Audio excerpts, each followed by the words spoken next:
Can you relate to wanting to feel more visible, but being terrified to become more visible? I'm talking about like those online spaces, or when we're in a group of people and are scared to share our opinions or our values. You know, I struggle with this all the time, of how to be more visible, how to take up more space. And I know that sounds really crazy coming from somebody who performs all the time, but it's weird. Inside, I feel really scared to be visible. And I'm constantly having to kind of like take tiny risks to help me feel a little bit safer by taking more action of things that I feel fearful about, like these videos, to just, yeah, be more visible in the world. So if this is something you struggle with too, I'm going to share some tips here of things that I've really been playing around with and things that have been helping my clients too. You're not alone. I think a lot of us feel this way, of being scared to be visible, but wanting to be visible, wanting to be seen, wanting to be celebrated, yet being terrified to kind of like make those moves happen for that to happen. It's kind of bizarre that way, isn't it? Anyway, let's get started. Start with small bravery. Say how you really feel. Ask for what you really need. Maybe share a piece or some of your writing or some artwork that you've created. Even if you've been sitting on it because you're scared of being judged, just put it out there and see what happens. Because each tiny act builds our capacity to take up more space. My mom loves to remind me about this one, and I think it's so true. We teach others how to treat us by how we treat ourselves. My clients have been taking great strides with this, and I am so inspired by them. You know, it's the little things, especially as women, where we're always putting our needs kind of last and everybody else's needs are a bigger priority. But when we really take up that space and consider our needs just as important by showing up for our writing every day, or practicing our instruments, or journaling, or doing that, workout class that makes us feel like $1,000,000. Whatever it is, when we prioritize ourselves, it's just amazing how more visible we can become.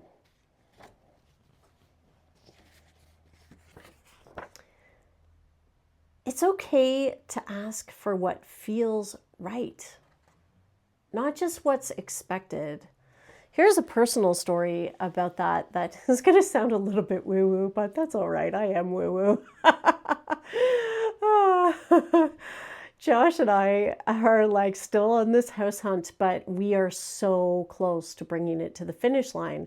We've decided downtown is where we want to be, and we've even found a house to buy, and we're in the process of finalizing that paperwork. Yes, yes, yes. It feels really amazing, but it's also been very scary, and there's been moments of visibility that have especially felt scary. And here's one of them. We knew the offer of what the owners wanted to sell the house for, and we're doing this through a private sale. And something about those numbers just didn't feel aligned for Josh and I. And it was like, oh my gosh, like, how do we even like talk about this? Because their number seems totally reasonable, but like, this number feels better. Like, just there's something about the number 12 for us. 12 also was a big deal for when we bought our house in Twillingate. And, we didn't know how it would come across to like just be authentic and share the number that felt aligned for us. But funny enough, like as soon as we put it out there, it totally resonated for them too. And they said yes. So, ask for what feels right. Okay. Trust your inner yes. When something doesn't feel aligned, I'm reading this off the card just to make sure I get it just right for you. When something doesn't feel aligned, even if it's not the norm, that's your wisdom talking. And if it's true to you, it's worth honoring. Ain't that the truth, right? We have to trust our inner yes, even if it's scary to become visible about sharing that with other people. And much along the same lines, be visible as you are. Let your humanness lead the way. Your presence is going to be so much more like authentic and meaningful for the other person, way more than performing in that moment. So definitely don't worry about the performance of things and how you come off. It's more about just your presence. And this one I experimented with this weekend. I'll tell you a story. We don't have to be fearless to show up, just willing. So I brought my flute to jam at this barbecue that was full of a bunch of really inspiring people that are all into positive thinking. And one of my friends was playing drums. And I just kind of like leaned over to him and I was like, I have an idea. I know it's going to sound totally wacky, but I think it might work. And I was so scared to ask him, and I was so scared to try this idea in front of these people because I had no idea what was going to happen. But I just went, I was willing to do it. And so there it was. I played my flute in the mic and I did this like talking meditation that was like really focused on love and focused on like energizing people, even like giving them a recharge, I'd say. And amazingly enough, it was such a magical experience. It was touching, it was like goosebump inducing, and the love in the room and just the response we received afterwards was just incredible. So yeah, even when we're feeling fear, full of fear, just like to be fearless and to just like do it anyway. Let visibility be nurturing, not draining. So yeah, here's what I wrote about it. When you make yourself visible in aligned ways, like performing for a crowd that gets you, or sharing your truth with people who you feel safe around, it becomes a source of nourishment, not depletion. And that's the thing, right? When we're becoming visible in that authentic way, it feels totally energizing and there's nothing hard about it. It just feels so in the flow. Remember who you're doing this for. Yeah? You being visible gives others permission to be visible too. Your courage plants seeds. Your story matters. It really does. All of our stories matter so much. Our perspective matters. So let your visibility be an act of love for you and for those who need your light. I'll tell you, the world needs your light. Here's some just like little activities that you can practice to work on your visibility. I found these prompts to be very helpful for me over the past week. Here's one that really resonates for me. What would I do if I trusted myself? So I invite you to journal about that. What would I do if I trusted myself? And then here's another one. Practice saying, I deserve to take up space. And then try to do it in small everyday moments, right? I deserve to take up space. And then here's another one. Choose one tiny risk to really make yourself visible. One tiny risk. I'll tell you, it can be like pretty empowering when we do so. I had an experience in the music store yesterday, actually, and there can be like a lot of like toxic masculinity in the music industry, especially in music stores. And so here I am, this, female artist going to talk about electronics and talk about my setup. And the guy I'm used to talking to is super, super busy. So I had to talk to somebody else who didn't know me and didn't know my setup. And there I was, like, trying to explain my setup to him. And he just wasn't having it, man. He was just like condescending. He was talking at me instead of listening to anything I was saying.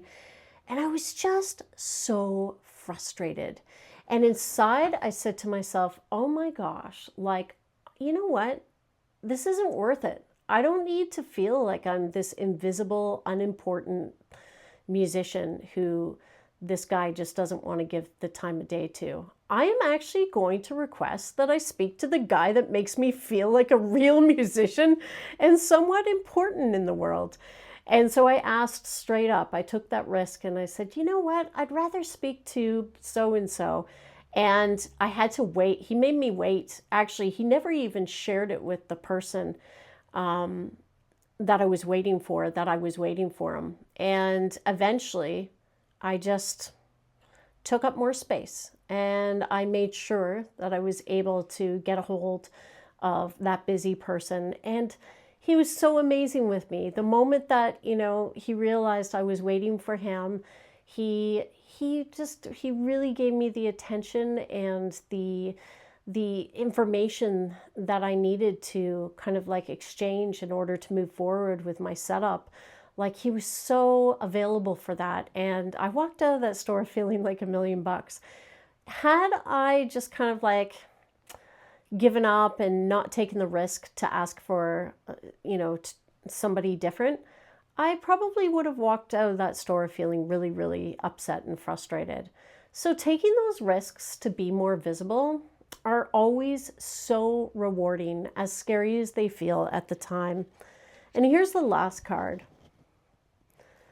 Where have I been hiding? What part of me is longing to be seen, even if I'm scared? Right? What is that part of you that, where have you been hiding? And where are you longing to be seen? Even if you're scared. That's a big one. And I think it's important to really take a look at those aspects of ourselves that we're not always feeling so warm and fuzzy to see, that our shadows, I guess some people call them. And it's like, where have I been hiding because I've been too scared? But meanwhile, I really want to be celebrated and seen in that way. Okay. What's one tiny little action I can take towards that? That doesn't feel too scary, but it's just like a little outside of my comfort zone.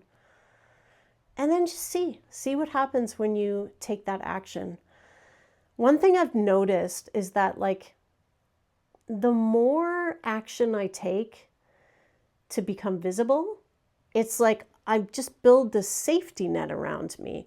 And then it feels like I can take bigger risks and I can take up more space. And it's a gradual process, but it's so rewarding and it's so worth it. I hope this helps you today. I'm just sending so much love your way. And I hope you have an incredible day. You deserve it.